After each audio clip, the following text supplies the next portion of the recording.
Yes. Well, I have this vision, and I did write in the book, and as we're speaking, it's just even more. I understand it even more.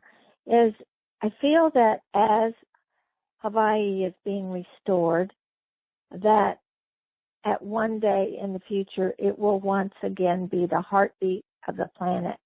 I don't know why I see it this way, except I do. And do you have a thought? Am I in the right direction? Do you feel that it could also be the heartbeat of the planet once again? I do have a thought to that. I don't see why not. Because Hawaii is all about aloha. It's all about peace. It's all about unity. It's all about being in balance with the natural world, with the human family, with life, from the land to the seas, and the heartbeat. And every time a pa'u or a pu is sound, a pa'u is a drum, the pu is like a conch shell, and every time you hear these sounding, it is the heartbeat of our First Nation brothers and sisters called Mother Earth. And that pulsating and that heartbeat is real to us as indigenous people. And it's the love of the land. Yes, I can see Hawaii becoming a model for all the nations to follow. And that's why the Aloha Island Project is important. The Peace Center and everything else that we're doing is so important and vital for this planet to heal itself. Your Majesty, there's so much that is written. If people were to take a look at your writings, there's so much rich heritage, rich history. I really appreciate your writings. And in fact, that's where I began. I began with reading all of your letters from your website and just getting to know who you were. And there's often you write about ohana. And can you explain that? I feel there's a much deeper word meaning to ohana than just saying that word. Well, ohana means family. And family to the Hawaiians is very, very important. Families forever. And in Hawaii, all of us are connected to each other by blood. Every kanaka, we all are connected. And that's why you see us always hugging when we see each other. We hug each other. We call each other cousin or brother or sister or very endearing names we call one another because we are all connected. And it is that connection that ties all of us together as one ohana, one family. To us, Kanaka Maoles, family is everything. As indigenous people, we depend on our families. We depend on them in many ways. And one of the greatest things that family offers is an ear to listen.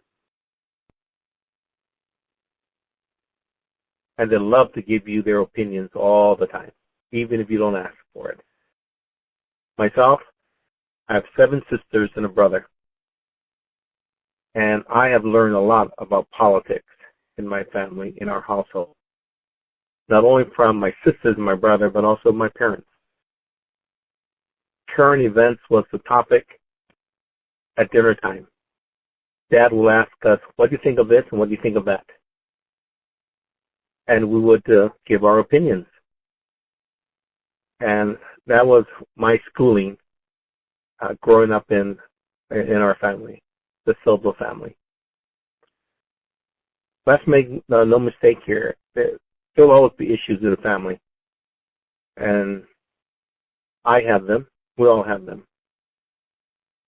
But what makes it unique is at the end of the day, when things go awry, and they will, we know we can depend on our family.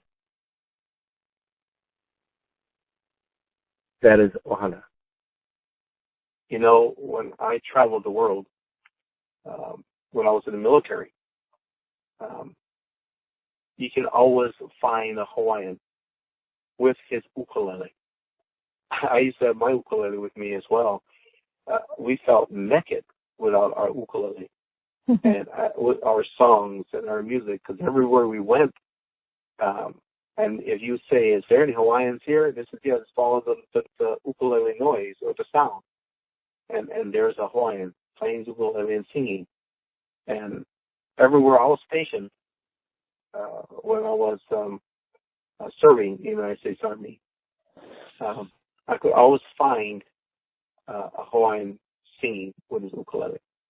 And that connection is to the Hawaiian Islands. It's like no matter where we are, we can create this rainbow bridge, this beautiful bridge that will take us right back to our island, to our very special favorite spot on the island. No matter where you are, we are always connected to the Aina, to the land, and to the people. And the people of Hawaii are connected to each other. And we're all connected. Prior to this interview, you asked me about Queen Liliu'okalani. And I reference her as a cousin. But she is much deeper than that. Abner Paki, Hanai, or adopted Queen Liliu'okalani when she was a young girl. And I am a direct descendant to Abner Paki. I come from the Nau'opio line, which is the sacred line, the sacred child. I am direct to that family line. And this is very important to mention because the sacred child has a sacred responsibility mandated by prophecy, so spoken in our olelo, in our stories, through our hulas and our chants, that the Kingdom of Hawaii will one day be restored by the sacred child. And the Nau'opio line is that sacred child. And when Samuel Kaluna, a kupuna, who was part of the movement in restoring the kingdom, called upon my parents and asked them if they would step forward in restoring the kingdom. Both my parents said were too old, but my son is capable. So he sought me out. At first, I said no. I thought that I wasn't capable of being the Ali'inui Mo'i. Ali'inui means high chief. Mo'i means king. And I didn't feel that I was intelligent enough, that there were others that could do the job better than myself. But they were persistent. And eventually I gave in. And one of the things that he said to me was, you come from the Nau'opio line, which is of the sacred and the highest line to the house of E, which is the house of God. So these are the lines. The house of E is the house of God. The Nau'opio line and then the Kamehameha line is the third line. So because we come from the highest line, Uncle Samuel Kaluna pursued and convinced me to restore the nation. And I promised him that I would.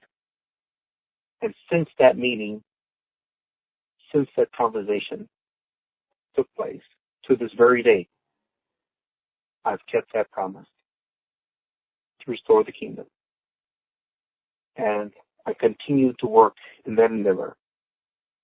And that brings to the thoughts of the Aloha Aina Project, creating the Peace Center, working on other projects for the people to solve the health issues, the economic issues, the transportation issues, the food issues, the clean water issues, the education. All these things are heavy upon my heart.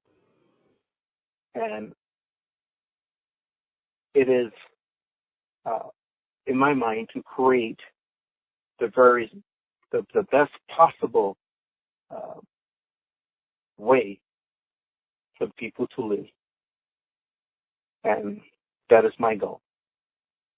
Anyway, I thank you for this interview, and it provoked me to think about all the wonderful things still before us and in front of me.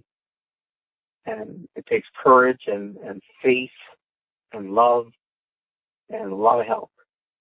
And it is my hope and my prayer that your listening audience will step forward and be part of this remarkable history to restore peace and balance, beginning with Hawaii.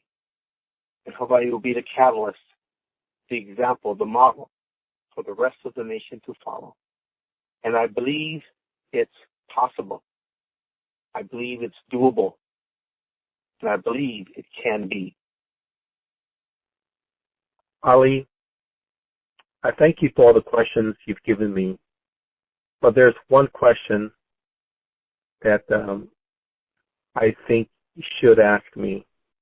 And if you thought about it, I'm sure you would have asked me. And that is the future of Hawaii, the future of the Kingdom of Hawaii, to be more specific. Yes. I would like to speak to that just for a moment, because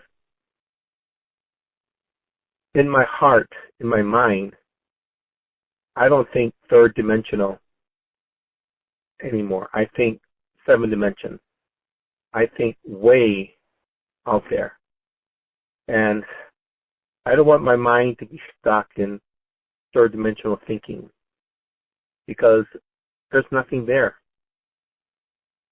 I do not want to repeat the same old rhetoric. I don't want the future of Hawaii to be the same old stuff. The future of Hawaii is very, very, very bright. And I know that we will be extremely successful as we move together as one people, one purpose, and one voice. For I see the Kingdom of Hawaii amongst all the nations of the world, an independent, sovereign nation.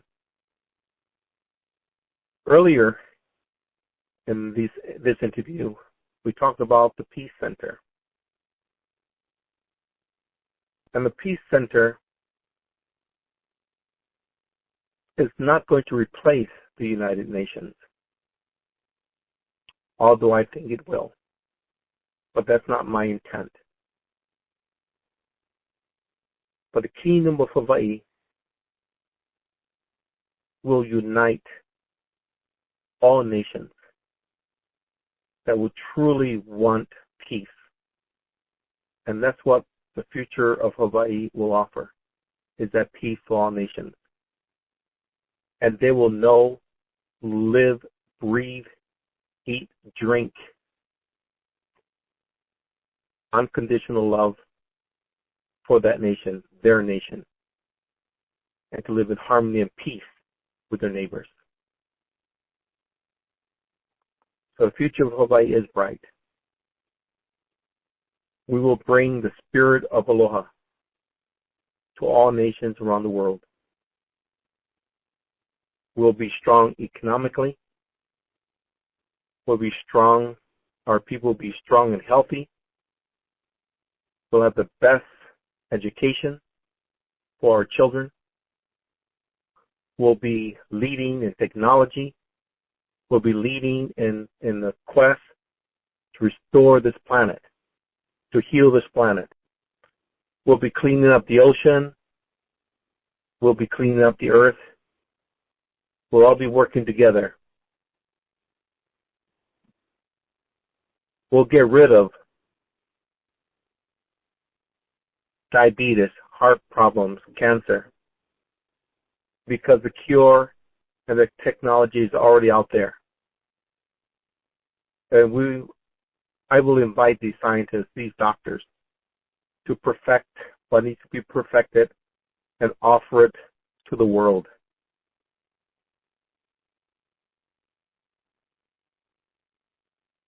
Yes, the future of Hawaii is bright. And it will take strong leadership to make it happen, and the people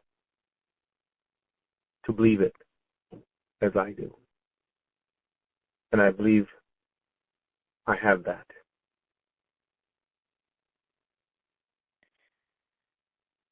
Your Majesty, as you were speaking, my head kept nodding, yes, yes, yes, because this is what our planet needs, and I'm just agreeing wholeheartedly with your vision, with your leadership, and I so look forward to what Hawaii is going to become as the days unfold. Thank you. I could go on and speak to so many different topics. The humanitarian projects that I have on my table to put forth. And as I mentioned before this interview, I said to you that when I accepted the position as king, the Kingdom of Hawaii was restored. Because in my acceptance, the Kingdom of Hawaii is restored. I'm not restoring the kingdom. It is restored. It's restored through me, through my sacred genealogy, and to the promises I've made to the kupunas, who are descendants of the original members of the House of Nobles. And my family comes from the highest birthright, the Na'opio line, the sacred child. And I've maintained that promise to this day. And the Kingdom of Hawaii is here. And I invite all people of the world to be part of this miraculous movement. And as we start here, that love, like a ripple, will continue to ripple throughout the world for many, many generations. Mm-hmm. And after we are gone, our children, our grandchildren, great-grandchildren will look back and say, our fathers made this good thing happen for us. And they will continue to perpetuate that goodness. And that is what I believe can happen. But I thank you again for allowing me to express my love of this land and our vision.